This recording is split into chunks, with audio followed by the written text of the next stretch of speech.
কুয়েতের দক্ষিণাঞ্চলীয় আহমদী গভর্নরেটের মানগাফ এলাকার আগুনে নিহত ব্যক্তিদের মধ্যে ৪০ জন ভারতীয়। বুধবার শ্রমিকদের জন্য বরাদ্দ ৬তলা ভবনে আগুনে মোট ৪৯ জন নিহত হন। এক প্রতিবেদনে এ সকল তথ্য জানিয়েছে ভারতীয় গণমাধ্যম ইন্ডিয়া টুডে।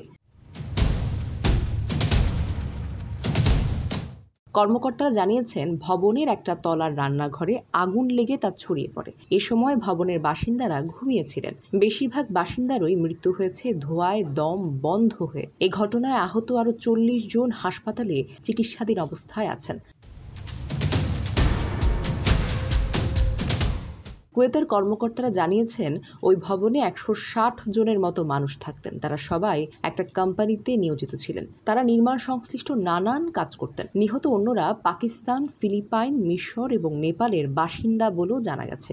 দেশটির স্বরাষ্ট্র ও প্রতিরক্ষা মন্ত্রণালয়ের দায়িত্বে থাকা শেখ ফাহাদ ইউসুফ বলেন, দুর্ভাগ্যজনকভাবে ভবনের মালিকদের লোভের কারণেই এমন একটি ঘটনা ঘটেছে। ওই ভবন ভাড়া করেছিল এনবিটিসি গ্রুপ। সেটির মালিক ভারতের কেরালার ব্যবসায়ী কে.জি. আব্রাহাম বলে গণমাধ্যমের খবরে বলা হয়েছে। কুয়েত সহ উপসাগরীয় দেশগুলোয় নির্মাণ শ্রমিক সহ এই ধরনের কাজ করা ব্যক্তিদের বসবাসের জন্য সাধারণত এই ধরনের ভবনের বন্দোবস্ত করা হয়। সেখানে গাদাগাদি করে থাকতে হয় প্রবাসী শ্রমিকদের।